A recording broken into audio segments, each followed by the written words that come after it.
So let's turn to growth a little bit. And I have another question for you, this time about innovation, a huge passion of John's. Yeah. So he knew that P&G was a branding and marketing company, Yeah. but he was really passionate about R&D. He felt like it was first and foremost an R&D company, and he was a champion of innovators. Well, I don't need to tell anybody in this room who was with the company about his in-the-blood commitment to innovation. And if he had to start somewhere, it was in the performance of our brands, and it's in technology. He said this: it's important that the people in R&D understand the enormous influence of what they do, because it really is everything we do. He referred to a fundamental principle I don't think is going to change and hasn't changed in our history, and that is that we are an R&D-based company. We're a company whose progress and fortunes are based on the success of inventing new brands, new processes that are really distinctive, that are market changers and really revolutionize a market when we go into it. In this book, you will find from Rob many iterations of that. You'll hear from Gordon Brunner and Waisaki at Arched on this theme. It's irrefutable. Nothing that he believed in more. But I want to expand the innovation a little bit. To say it was really, and I learned more about this from the book, or at least I put it together. His attitude toward innovation, or as I like to say, preserve the core and be prepared to change everything else. That mindset, preserve the core and be prepared to change everything else, applied to everything. It applied to how we dealt with customers. We wouldn't have the customer business development team, at least not when we did, if it weren't for John. We wouldn't have had product supply bringing together engineering, manufacturing, and purchases. Major, monumental change in the design of the way the company operated, if it weren't for John's vision of how we keep innovating and how we run the company. I think his commitment to diversity was incredibly in the area, obviously, of innovation. Seeing the future, we were not doing a good job of recruiting people of color. In the beginning, we weren't doing a good job of recruiting women.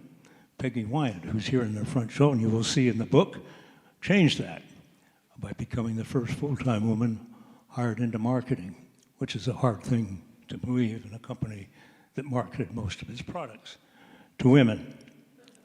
But he not only talked, and every company is talking innovation, right? Everybody, we need more innovation.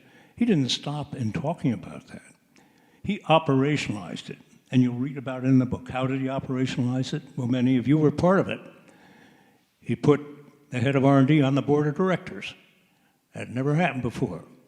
He created heads, vice presidents of R&D for each of the business divisions. That hadn't happened before.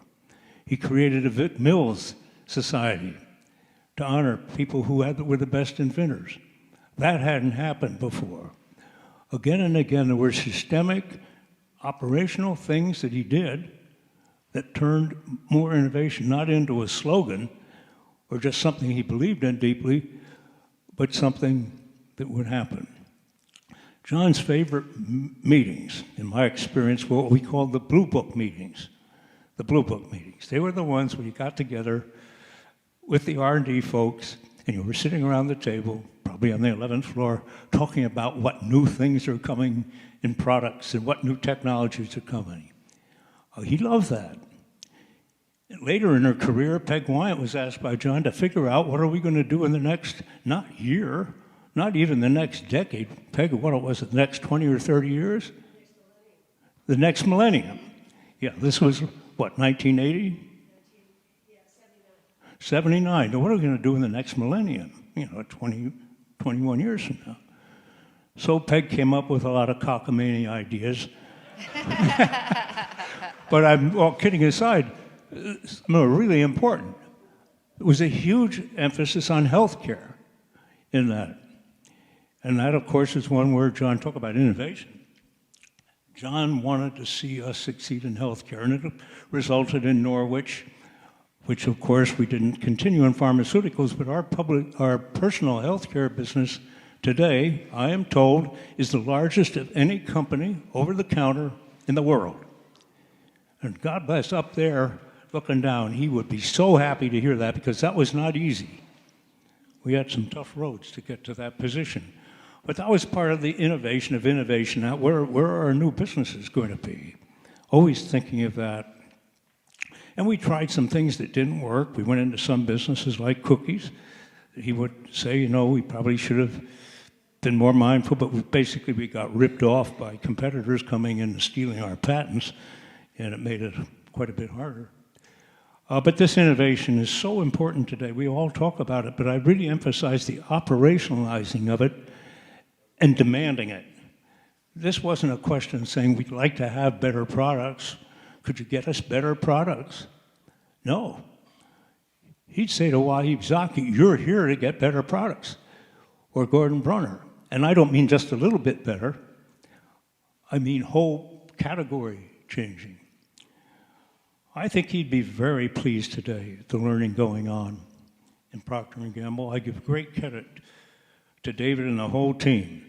The way we approach customers today is very different than we did when John was the CEO. Today, we're really focused on how we can improve the customer's business. We always were that by giving them our brands and smart ideas from people. But now we're looking at it, how do we build a category? How do we build category growth? That's a new thing. And every generation has to come up with new things. All the people in businesses, if you're still in one's, got to come up with new things. But it's easy to say the words. It's a lot harder to operationalize it. And be consistent, not be trying to do 10 things. Be focused on just a few.